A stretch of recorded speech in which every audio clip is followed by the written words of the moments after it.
تو جزاکم اللہ خیرہ، بارک اللہ فیک شیخ اسماعیل حافظہ اللہ۔ عزیز ساتھیوں، دینی بھائیوں، آج کا جو موضوع ہے وہ بہت ہی اہم موضوع ہے۔ موضوع اعلانات کے ذریعے آپ تک پہنچا دیا گیا ہے۔ موضوع ہے اسلام اور مسلم سوسائٹی۔ اس موضوع پر تفصیلی گفتگو کرنے کے لیے ہمارے درمیان حسب معمول فضیلت الشیخ ابو القاسم مدنی حفظہ اللہ موجود ہیں۔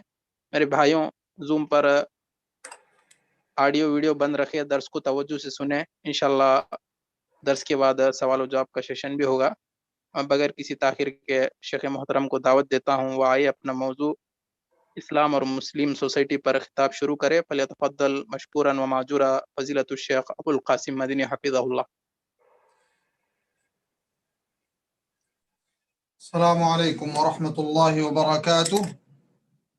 الحمد للہ رب العالمین والصلاة والسلام علی اشرف الانبیاء والمرسلین نبینا محمد وعلی آلہ وصحبہ اجمعین، اما بعد فاعوذ باللہ السمیع العلیم من الشیطان الرجیم۔ یا ایہا الذین آمنوا اتقوا اللہ حق تقاتہ ولا تموتن الا وانتم مسلمون، واعتصموا بحبل الله جميعا ولا تفرقوا، واذكروا نعمة الله عليكم إذ كنتم أعداء فألف بين قلوبكم فأصبحتم بنعمته إخوانا۔ دینی اور اسلامی بھائیوں، اللہ رب العالمین کی حمد و ثنا پیارے نبی صلی اللہ علیہ وآلہ وسلم پر بے شمار درود و سلام کے بعد اللہ رب العالمین کا بے انتہا شکر اور اس کا احسان ہے کہ اللہ رب العالمین نے ہمیں آج اس مبارک مجلس کے لیے منتخب کیا، اس کے لیے ہمیں توفیق دی اور ہم جمع ہوئے۔ اللہ رب العالمین سے دعا ہے کہ اللہ رب العالمین ہمیں اس مجلس میں حق اور مفید باتیں کہنے، سننے اور اس کے مطابق عمل پیرا ہونے اور اس پیغام کو آگے تک پہنچانے کی توفیق عطا فرمائے، آمین ثم آمین۔ درس کا عنوان ہے اسلام اور مسلم سوسائٹی یا اسلام اور مسلم معاشرہ۔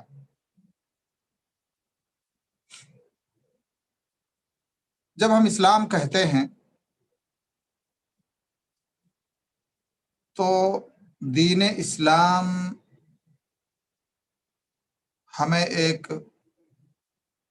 انتہائی جامع، مانع، شامل اور ایک عظیم ایسے سایہ دار درخت کی طرح ہمارے ذہن و دماغ میں خیال اور تصور آتا ہے، جس کے نیچے ہماری سعادت، ہماری خوش نصیبی، ہماری کامیابی، ہمارا سکون و اطمینان پوشیدہ ہے۔ اور یہ وہ درخت ہے، وہ سایہ دار درخت ہے جس کے نیچے آنے کے بعد ہر انسان ہر ناحیے سے سیف ہو جاتا ہے، ہر ناحیے سے محفوظ ہو جاتا ہے۔ ہر سعادت، ہر خیر، ہر بھلائی کی ضمانت اس اسلام کے اندر ہے، اور انسان کی زندگی میں جتنے بھی شر اور جتنے بھی بے سکونی اور جتنی ہی پریشانیوں اور تکلیفوں کا ماحول ہے، اس کا علاج اس کے اندر ہے۔ اس لیے اگر کوئی انسان اس سایہ دار درخت کے نیچے آتا ہے، اس کے باوجود وہ نہ تو سعادت حاصل کر پاتا ہے، نہ سکون حاصل کر پاتا ہے، نہ ہی پریشانیوں اور مصائب اور تکالیف میں مبتلا ہونے کے بعد اس کا علاج ہو پاتا ہے، تو دراصل خلل اس سائے سے فائدہ اٹھانے میں ہے۔ لقد كان لكم في رسول الله اسوة حسنة لمن كان يرجو الله واليوم الآخر. اس اسلام سے ہم کس طرح سے سعادت حاصل کریں اور کس اسلوب اور کس قرینے اور کس طریقے سے اس اسلام کے سائے میں آتے ہوئے ہم اس درخت سے بھرپور فائدہ حاصل کریں، اس کے لیے ہمیں اللہ رب العالمین نے عملی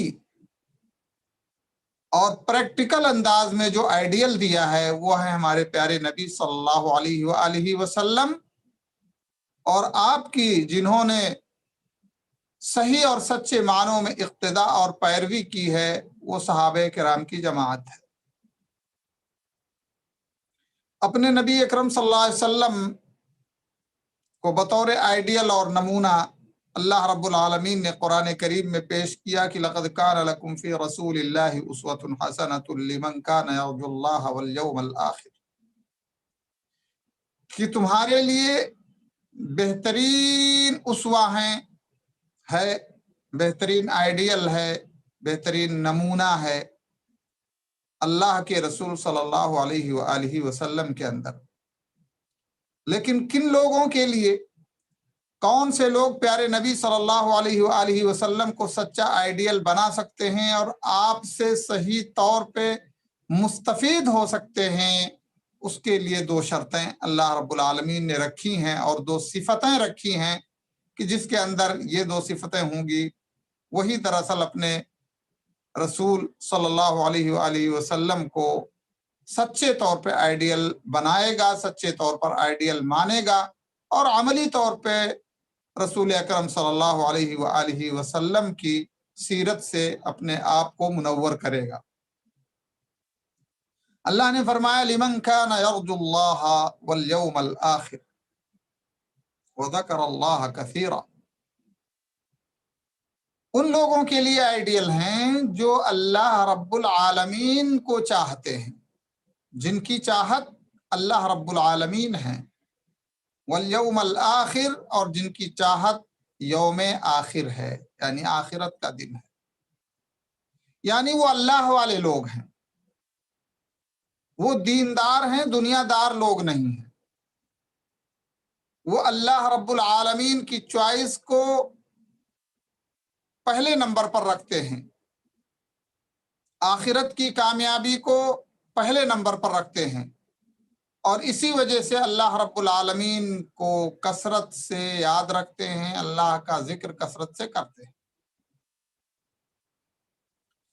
ہم مسلمان ہیں اور جہاں مسلمان رہتے ہیں اس ماحول کو مسلم معاشرہ کہا جاتا ہے۔ اب اگر جس ماحول میں رہ رہے ہیں اور جہاں پر رہ رہے ہیں مسلم مرد ہیں، مسلم عورتیں ہیں، مسلم بچے ہیں، مسلم بچیاں ہیں، وہاں پر اگر اسلام کی روح نظر نہ آئے، وہاں پر اسلامیت نظر نہ آئے، وہاں پر اسلامی تعلیمات کا اثر اور اس کی روح نظر نہ آئے، تو پھر ہم یہ بات کہنے کا حق نہیں رکھیں گے کہ ہم مسلم معاشرے میں رہ رہے ہیں۔ اور جب مسلم معاشرہ کہا جاتا ہے تو کوئی لازم نہیں ہے کہ 100% ہو، وہاں کے رہنے والے 100% مسلمان ہوں۔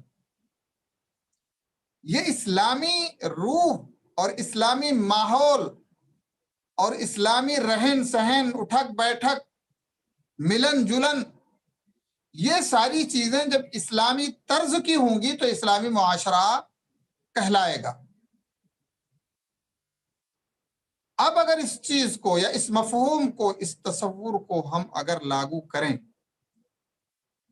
فرض کر لیا جائے ایک گاؤں دیکھ لیں، ایک شہر دیکھ لیں، ایک محلہ دیکھ لیں جہاں پر مسلم گھرانے ہیں، جہاں پر مسلم افراد ہیں، اور دوسری طرف ہم اسلام کے مطالبات کو، اسلام کے پیغامات کو دیکھ لیں کہ اسلام ان مسلمانوں سے کس طرح کی زندگی گزارنے کی داخلی طور پہ اور خارجی طور پہ مطالبہ کرتا ہے، تو پتہ یہ چلتا ہے کہ شاید یہاں اسلام نہیں ہے، یا شاید جو لوگ اپنے آپ کو مسلمان کہتے ہیں ان کے یہاں اسلام کا کوئی اور تصور ہے۔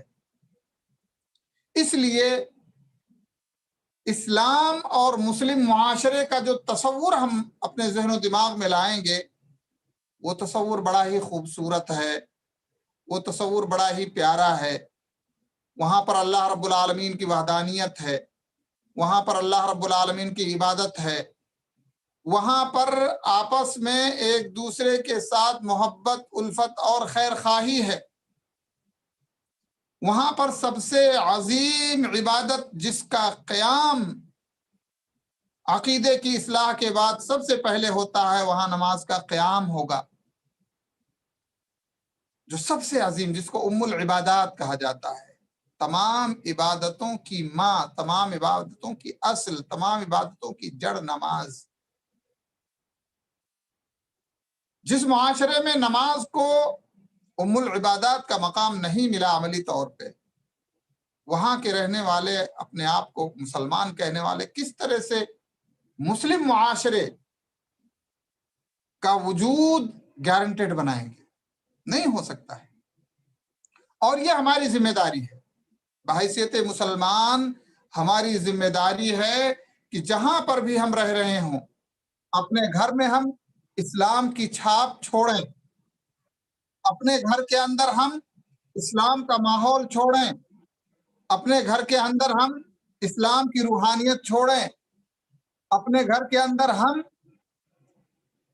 ایک ایسا ماحول پیدا کریں جس ماحول کے اندر ہم اپنے آپ کو، جس ماحول کے اندر ہم اپنے آپ کو جو ہے اسلام کی تعلیمات سے لا حول ولا قوت الا باللہ۔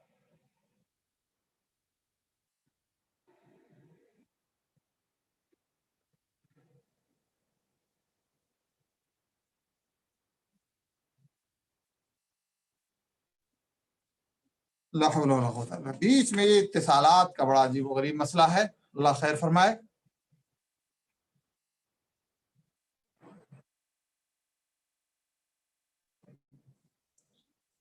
ہاں، تو ہم اگر عائلی زندگی میں رہ رہے ہیں تو ہمیں چاہیے کہ ہم اس عائلی زندگی کے اندر اسلام کی روحانیت کو برقرار رکھیں،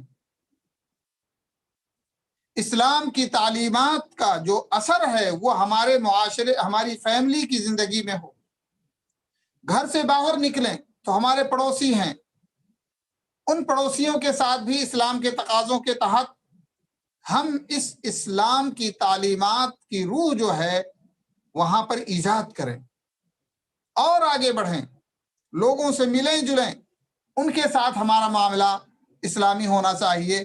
تو یہ تمام صفات، یہ تمام خوبیاں جب ہمارے اندر پیدا ہوں گی تو پھر ہم اپنے آپ کو مسلمان کہہ سکیں گے، اور جس معاشرے کے اندر، جس ماحول کے اندر ہم زندگی گزار رہے ہوں گے اس میں یہ روحانیت پائی جائے گی تو اس معاشرے کو اسلامی معاشرہ یا مسلم معاشرہ صحیح طور پہ ہم کہہ سکتے ہیں۔ اگر ہم اسلامی تعلیمات پر غور کریں اور اسلامی تعلیمات کی ترتیبات کو دیکھیں اور اسلامی تعلیمات کا جو لب لباب ہے، نچوڑ ہے، اس تک پہنچنے کی کوشش کریں تو ہم نتیجتاً اس نتیجے تک پہنچتے ہیں کہ اسلام اس دنیا میں آخری دین کے طور پر جب اللہ کے نبی صلی اللہ علیہ وسلم کے ذریعے ہم تک پہنچایا گیا تو اس میں دو بنیادی چیزیں بہت اہم اور بنیادی طور پہ بہت ہی، یعنی سمجھ لیجئے کہ بہت امپورٹنٹ چیزیں، دو بڑی اہم ہمارے سامنے آتی ہیں۔ پہلی چیز کہ بندوں کو غیر اللہ کی عبادت سے نکال کر کے اللہ کی خالص عبادت کے ساتھ جوڑا جائے، تاکہ اللہ رب العالمین کا حق جو سب سے عظیم حق ہے وہ حق ضائع نہ ہو، اس کی بربادی نہ ہو، اس کے اندر خلل نہ ہو، اس کی روحانیت نہ ختم ہو جائے۔ بندوں کی عبادت سے نکال کے بندوں کے رب کی عبادت سے جوڑا جائے اور بندوں کو اللہ کی وحدانیت کی جو روح ہے وہ بندوں کے دلوں میں ڈالی جائے۔ اس لیے کہ کوئی بھی معاشرہ، مسلم معاشرہ اس وقت تک بن ہی نہیں سکتا ہے جب تک کہ اس معاشرے میں رہنے والے اسلام کا دعویٰ کرنے والے لوگ موحد نہ ہوں۔ توحید کے بغیر مسلم معاشرہ نہیں بن سکتا ہے۔ اللہ کا جو عظیم ترین حق ہے اللہ کی عبودیت کی شکل میں، جس میں شرک کا ادنا سا بھی حصہ شائبہ نہیں ہونا چاہیے، شرک کا ذرہ برابر بھی شرک اللہ کی عبادت کے ساتھ جڑنا نہیں چاہیے۔ جب تک یہ چیز نہیں ہوگی مسلم معاشرہ صحیح معنی میں وجود میں نہیں آ سکتا ہے، مسلم سوسائٹی صحیح معنی میں وجود میں نہیں آ سکتی۔ اللہ کا حق یا اللہ کے حقوق جو خالص اللہ کے حقوق ہیں، وہ بندوں کی طرف سے اللہ کے حقوق مخلصانہ طور پہ پیش کیے جائیں اور بندہ اللہ رب العالمین کا موحد بندہ ہو، یہ پہلی بنیاد ہے۔ اور اسی بنیاد پہ پھر آگے چل کر کے ساری چیزیں ایک طرح سے سمجھ لیجئے کہ شجرے توحید یہ عظیم ترین بنیاد ہے مسلم معاشرے کو پیدا کرنے میں اور مسلم معاشرے کو وجود میں لانے میں، یہ حقوق العباد۔ دوسری اہم ترین چیز جو یہ ہے وہ ہے حقوق العباد، حقوق اللہ و حقوق العباد، اور دونوں چیزیں اپنی اپنی جگہ پہ بہت اہم ہیں، اور دونوں چیزوں کا پایا جانا مسلم معاشرے میں مسلم معاشرے کے وجود کے لیے اتنا ضروری ہے کہ اس کے بغیر مسلم معاشرہ بن ہی نہیں سکتا ہے۔ اللہ کا حق، اللہ کی توحید، اللہ کی عبودیت، اللہ کی خصوصیات، اللہ کی صفات میں کسی کو بھی شریک نہ بنانا، کوئی بھی ہو، بڑے سے بڑا ولی ہو، بڑے سے بڑا صالح ہو، نبی ہو، فرشتہ ہو، کوئی بھی ہو، اللہ رب العالمین کے حقوق میں کسی کو بھی شریک اور ساجی بنایا نہیں جا سکتا ہے۔ جو خصوصیت اللہ کی ہے، جو پاور اللہ رب العالمین کا ہے، اس میں کوئی بھی مخلوق کتنی بھی عظیم ہو، کتنی بھی نیک ہو، کتنی بھی صالح ہو، اللہ رب العالمین کے مقابل نہیں لائی جا سکتی ہے اور اللہ کا شریک اور ساجی نہیں بنائی جا سکتی۔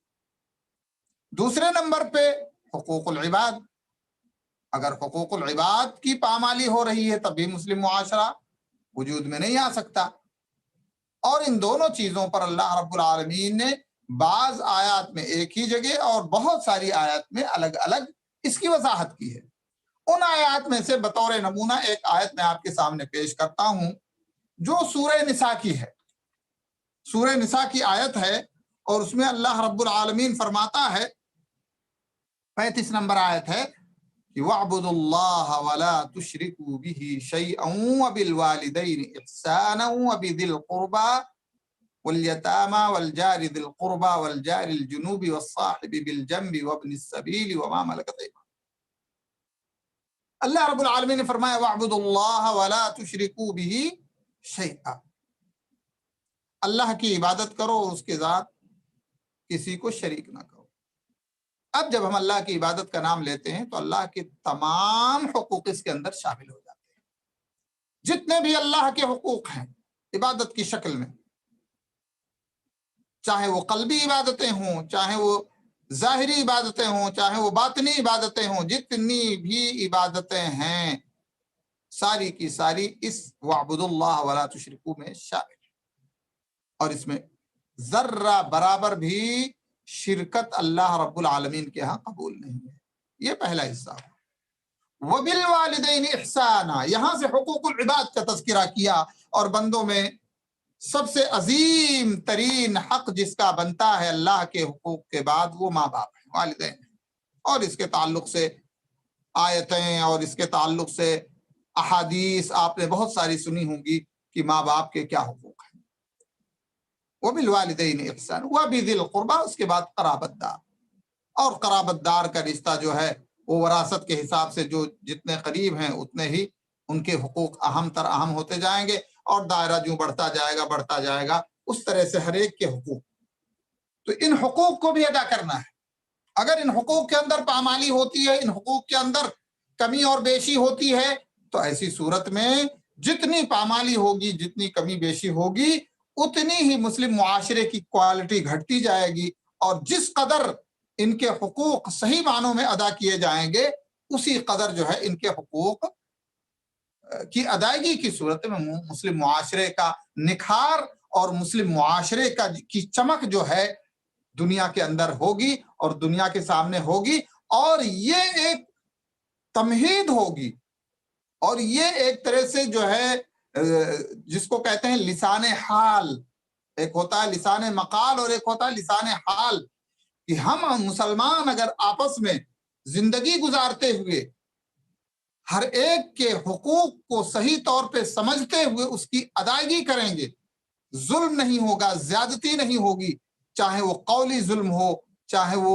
فعلی ظلم ہو، چاہے وہ ظاہری ظلم ہو، چاہے وہ باطنی ظلم ہو، کسی نوعیت کا ظلم نہیں ہوگا، اور اس طرح سے پیار، محبت، الفت اور ایک دوسرے کی ہمدردی اور خیر خواہی کے ماحول میں زندگی گزاریں گے، تو یہ غیروں کو دعوت ہوگی اسلام کے درخت کے سائے کے نیچے آنے کی۔ اور اگر آپ تاریخ پڑھیں اور تاریخ کا مطالعہ کریں تو آپ کو ایک لمبی لسٹ ملے گی ایسے لوگوں کی جنہیں یہ کہنے کی ضرورت نہیں پڑی کہ آپ مسلمان ہو جائیے، بلکہ انہوں نے مسلمانوں کا تعامل دیکھا، مسلمانوں کا لین دین دیکھا، مسلمانوں کا طرز زندگی دیکھا، مسلمانوں کی ایک دوسرے کے ساتھ ہمدردی دیکھی، ایک دوسرے کے ساتھ بھی خواہی دیکھی، ایک دوسرے کے جان مال عزت اور آبرو کی محافظت کی کوشش دیکھی۔ یہ چیز ان کے دل کے اندر گھر کر گئی، اور پھر انہیں اس بات نے مجبور کیا کہ وہ بغیر کہے اسلام میں داخل ہو گئے، بغیر کہے مسلمان ہو گئے۔ ایسے لوگوں کی ایک لمبی تعداد ہے، جبکہ اس کے بالمقابل ایسے لوگوں کی بھی ایک لمبی تعداد ہے جنہوں نے مسلمانوں کی زندگی کو، مسلمانوں کے آپسی جھگڑوں کو، مسلمانوں کے ایک دوسرے کے اوپر ظلم اور زیادتی کو، اور ایک دوسرے کی عزت و آب اور آبرو اچھالنے کو جب انہوں نے دیکھا، اور ان کی بدعمالیوں کو دیکھا، ان کی بد کرداریوں کو دیکھا، تو پھر ان کے دل کے اندر اسلام کے تعلق سے ایک نفرت پیدا ہو گئی، ایک دشمنی پیدا ہو گئی، اور اس کے ذمہ دار کون ہوئے؟ وہ بدعمال مسلمان ہوئے جنہوں نے نام تو اسلام کا لیا لیکن کام سارے کے سارے اسلام کے خلاف کیے۔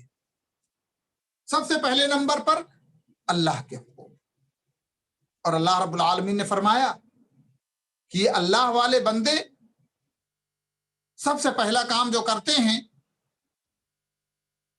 وہ یہ کام ہے کہ الذین ان مکناہم فی الارض اقاموا الصلاۃ، کہ اگر ہم انہیں زمین کے اندر تمکنت دیتے ہیں، اگر ہم ان کو زمین کے اندر قوت دیتے ہیں، تو اقاموا الصلاۃ، تو یہ نماز کو قائم کرتے ہیں۔ تو اقامت صلاۃ یہ سب سے بڑی ذمہ داری ہے مسلم معاشرے کے لوگوں کی، اور ہر ایک کی حسب حیثیت، حسب مراتب، حسب ذمہ داری، عالم کی ایک ذمہ داری ہے کہ وہ اس طرف توجہ دے، اس طرف اس کی کوشش ہو کہ اقامت الصلاۃ معاشرے کے اندر پایا جائے، اور جو شادی شدہ ہیں، جن کی فیملیاں ہیں، وہ اپنے طور پہ ذمہ دار ہیں کہ ان کے گھر کے اندر بھی اقامت الصلاۃ کا ماحول پیدا ہونا چاہیے، عورتوں میں، بچیوں کے اندر۔ جن کے پاس پڑوس میں مسلمان رہتے ہیں وہ غافل ہیں، ان کی ذمہ داری ہے کہ اقامت الصلاۃ کا ماحول بنائیں۔ آج اگر ہم اپنے معاشرے میں دیکھیں تو یہ ماحول نہیں ہے، بلکہ جن کے ذمے تھا اقامت الصلاۃ کو، جن کے ذمے تھا کہ جو ہے نماز کا قیام ہو، وہ خود غافل ہیں، وہ خود سوئے ہوئے ہیں۔ تو اب ایسی صورت میں مسلم معاشرہ کہاں سے بنے گا؟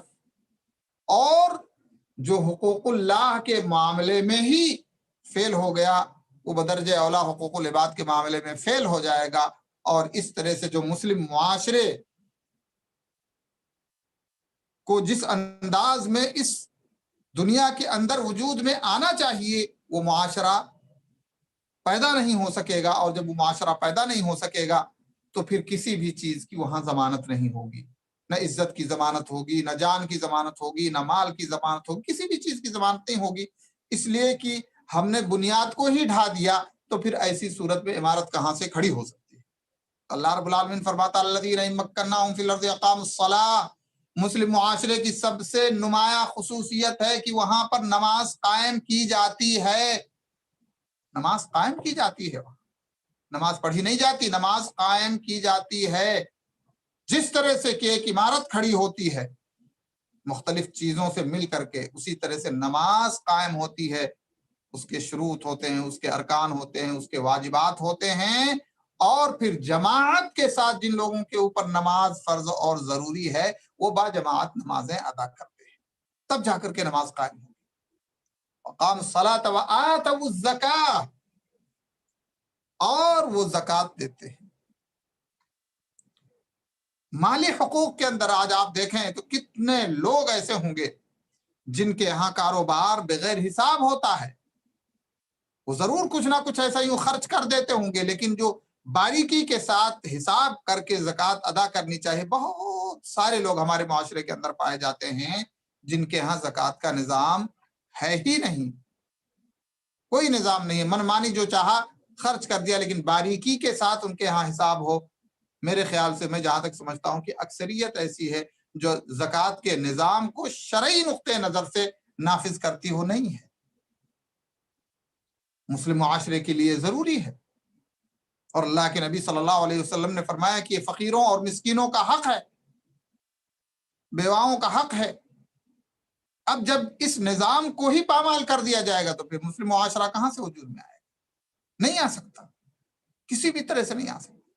اور آج ہمارا معاشرہ غربت کا، فقر کا، پریشانی کا، تکلیف کا شکار اسی لیے ہے کہ آپ دیکھیں گے بہت سارے لوگ ارب پتی ہیں، کھرب پتی ہیں، بڑے شان کی زندگی گزر رہی ہے، لیکن انہی کے بغل میں انہی کا ایک مسلمان بھائی، انہی کی ایک مسلمان بہن، اس کے گھروں کے اندر فاقہ ہو رہا ہے لیکن انہیں فکر نہیں ہے، اس کا گھر ٹپک رہا ہے، بارش ہوتی ہے پوری رات نہیں سو سکتا اور وہ محلوں میں رہ رہا ہے۔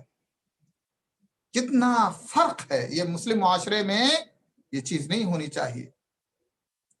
اللہ کے نبی صلی اللہ علیہ وسلم جب مسلمانوں کی آپس میں رہنے سہنے کی مثال دیتے ہیں تو ایک جسم کی مثال دیتے ہیں، مثل المؤمنین فی توادہم وتراحمہم وتعاطفہم کمثل الجسد الواحد اذا اشتکى منہ عضو تداعى له سائر الجسد بالسہر بالحمى والسہر، کہ مسلمانوں کی آپس میں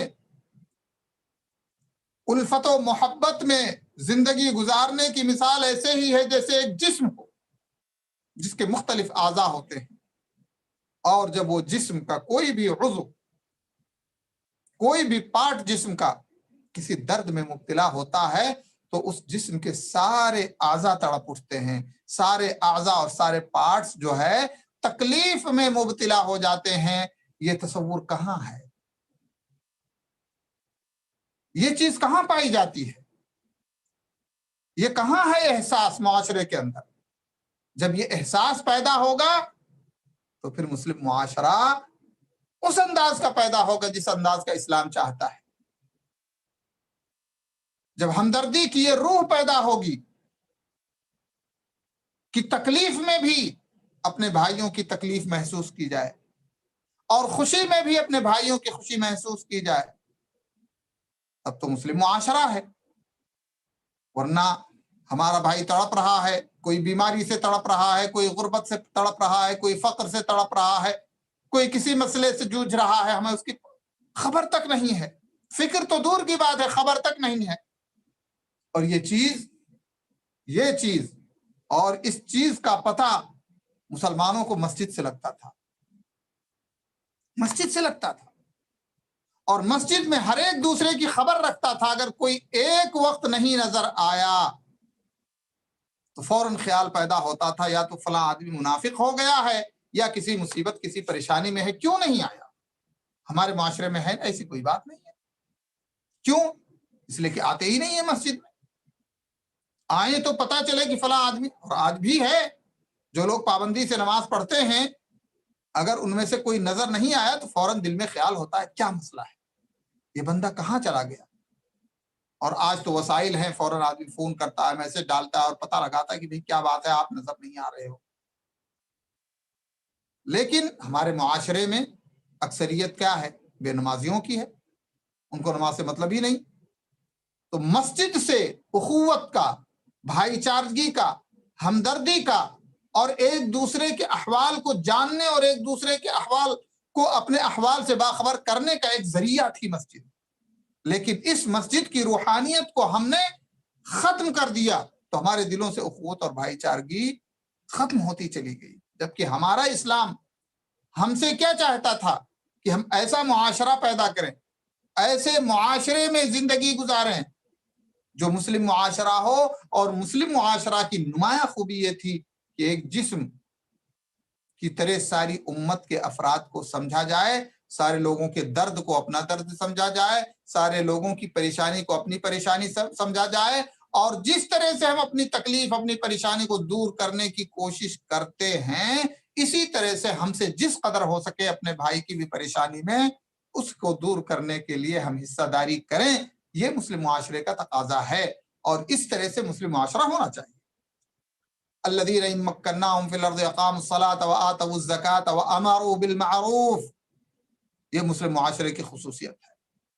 امر بالمعروف، امت کو خیر کے راہ پہ لگانا ہے، معاشرے کے لوگوں کو یوں ہی چھوڑ نہیں دینا ہے کہ جو جس کی مرضی ہو کرے۔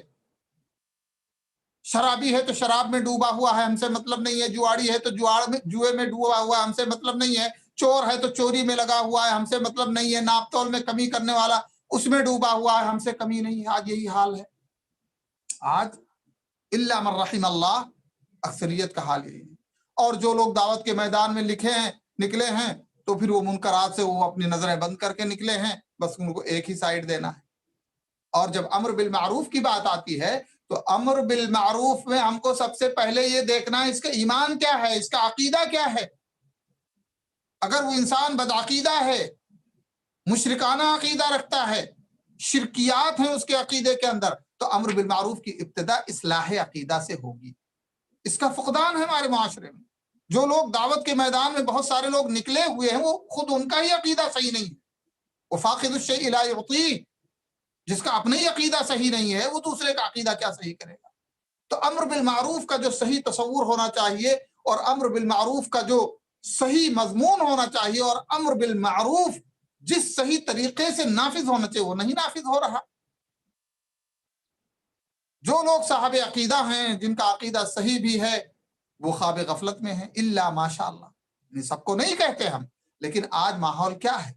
آج ماحول ایسا ہی ہے کہ جو لگن ہونی چاہیے، اللہ رب العالمین نے فرمایا تھا لَقَدْ كَانَ لَكُمْ فِي رَسُولِ اللَّهِ أُسْوَةٌ حَسَنَةٌ لِمَنْ كَانَ يَرْجُو اللَّهَ وَالْيَوْمَ الْآخِرَ۔ ہمارے لیے رسول اکرم صلی اللہ علیہ وآلہ وسلم نمونہ ہے نا، تو امر بالمعروف میں بھی ہمارے لیے رسول اللہ صلی اللہ علیہ وسلم نمونہ ہے۔ اور اللہ کے نبی صلی اللہ علیہ وسلم نے جب اپنی دعوت کا آغاز کیا تو سب سے پہلے دعوت توحید کا آغاز کیا، اور اللہ کے نبی صلی اللہ علیہ وسلم نے مثال دی کہ میری اور تمہاری مثال ایسے ہی ہے کہ تم وہ پتنگے ہو جو جلنے کی طرف جا رہے ہو۔ آپ نے دیکھا ہوگا چراغ جلتا ہے جہاں گاؤں دیہات میں یا شہروں میں بھی، تو بہت سارے کیڑے مکوڑے روشنی کی طرف دوڑتے ہیں، چراغ کی طرف، اور گاؤں دیہات میں چراغ ہوتے ہیں تو وہ اڑ اڑ کے آ کے اس پر گرتے ہیں اور جل جاتے ہیں۔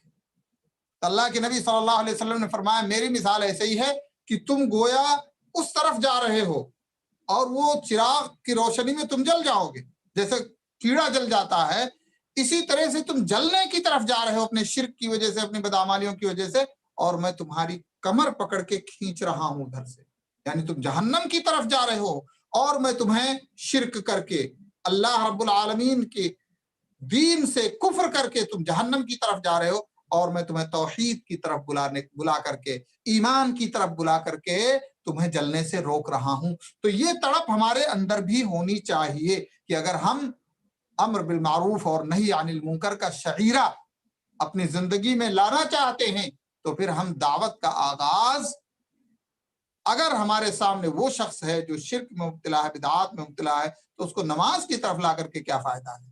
پہلے اس کا عقیدہ صحیح کیجئے، پہلے اس کا ایمان صحیح کیجئے. ایمان اور عقیدہ جب صحیح ہوگا تب جا کر کے اس کی نماز بھی درست ہوگی. نہیں تو ایمان اور عقیدے کی درستگی اگر نہیں ہے تو اس کی نماز کا کوئی فائدہ ہرگز اور ہرگز نہیں ہے. وما امروا الا ليعبدوا الله مخلصین له الدین. لوگوں کو اللہ کی عبادت اخلاص اور توحید کے ساتھ کرنے کا حکم دیا گیا ہے، نہ کہ شرک اور بدعات کے ساتھ آدمی اللہ کی عبادت کرتا رہے. اللہ رب العالمین کے ہاں قابل قبول نہیں ہوگا. وَأَمَرُوا بِالْمَعْرُوفِ وَنَهَوْا عَنِ الْمُنْكَرِ، اور منکر سے روکیں. اور مسلم معاشرے کے وجود کے لیے امر بالمعروف اور نہی عن المنکر ایسے ہی ہے جیسے جسم میں روح. جس معاشرے سے امر بالمعروف اور نہی عن المنکر کا فقدان ہو گیا وہ معاشرہ مسلم نہیں رہ سکتا ہے. اس لیے کہ پھر وہاں شیطان کا بول بالا ہوگا، منکرات کا دور دورہ ہوگا، معروف کا خاتمہ ہو جائے گا، اور پھر ظلم اور زیادتی اور ہر چیز کا دور دورہ. تو معاشرے کے اندر، مسلم معاشرے کے اندر اللہ کی عبادت صحیح ڈھنگ سے ادا ہونی چاہیے، اور جتنے بھی مسلمان ہیں سب کو پہلے نمبر پہ اللہ کا موحد بندہ بننا چاہیے، ورنہ مسلم معاشرہ نہیں کہلانے کے حق کا جو ہے حقدار نہیں ہوگا. یا یوں کہہ لیجئے کہ وہ صحیح معنوں میں مسلم معاشرہ نہیں کہلائے گا. صحیح معنوں میں مسلم معاشرہ نہیں کہلائے گا، بلکہ جس قدر اس کے اندر اسلام کی تعلیمات، توحید کو لیتے ہوئے، عبادات کو لیتے ہوئے، حقوق العبادات کو لیتے ہوئے جس قدر اس کے اندر نفاذ ہوگا اللہ اسلام کی تعلیمات کا، اسی قدر وہ مسلم معاشرہ کہلانے کا حقدار ہوگا. اور جس قدر اسلامی تعلیمات کا فقدان ہوگا اسی طور پہ جو ہے مسلم معاشرے کی کوالٹی گھٹتی جائے گی. اور آج ہم بہت ہی کمزور مسلم معاشرے کے دور سے گزر رہے ہیں. کیوں؟ اس لیے کہ ان تعلیمات پر عمل نہیں. مسلم معاشرے کے وجود کے لیے ایک اور چیز جو بہت ضروری ہے اور وہ حقوق العباد میں سے ہی ہے، وہ ہے قیام عدل. قیام عدل، انصاف. اور انصاف اپنے نفس کے ساتھ بھی ہو، انصاف غیر کے ساتھ بھی ہو، انصاف بیوی بچوں کے ساتھ بھی ہو، انصاف پڑوسی کے ساتھ بھی ہو، انصاف بڑے کے ساتھ بھی ہو، اور انصاف چھوٹے کے ساتھ بھی ہو. لیکن یہ چیز نہیں ہے، یہ چیز نہیں ہے. اگر ظالم کوئی بڑا آدمی ہے تو اس کو ظالم کہتے ہوئے لوگ ڈرتے ہیں، اور مظلوم اگر چھوٹا آدمی ہے تو اس پر ظلم کا اطلاق ہو جاتا ہے. مظلوم ظالم ہو جاتا ہے اور ظالم ظلم سے بری ہو جاتا ہے، اور یہ عین ظلم ہے. تو یہ فرق نہیں ہونا چاہیے. اللہ کے نبی صلی اللہ علیہ وسلم کے زمانے میں فاطمہ نامی ایک امیر گھرانے کی لڑکی نے جب چوری کی اور حکم ہاتھ کاٹنے کا ہوا، اور اللہ کے نبی صلی اللہ علیہ وسلم تک سفارش لائی گئی کہ اللہ کے نبی صلی اللہ علیہ وسلم جو ہے کچھ مال لے کر کے اور کسی طرح سے چھوڑ دیں، بڑے خاندان کی ہے، اونچے خاندان کی ہے، خاندان کی بدنامی ہوگی اور ساری چیزیں ہوں گی. تو اللہ کے نبی صلی اللہ علیہ وسلم کا وہ جملہ بڑا مشہور ہے کہ لو ان فاطمہ بنت محمد سرقت لقطعت یدها، کہ تم لوگ سفارش کرنے آئے ہو، فاطمہ بنت محمد میری بیٹی بھی. یہ ہوتا ہے انصاف، یہ ہوتا ہے عدل، کہ اپنے آپ سے شروع کیجئے، اپنے آپ سے شروع کیجئے.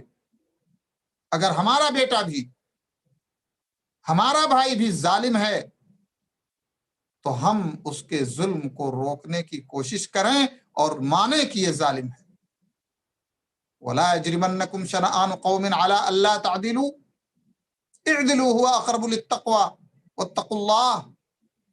اللہ رب العالمین فرماتا ہے اگر کسی سے تمہیں بغض ہے، نفرت ہے، دشمنی ہے، اور اس کے ساتھ بھی عدل کرنا ہے، انصاف کرنا ہے، تو تمہیں یہ بغض، یہ نفرت، یہ عدل تمہیں انصاف کرنے سے نہ روکے. اعدلوا، عدل کرو، انصاف کرو.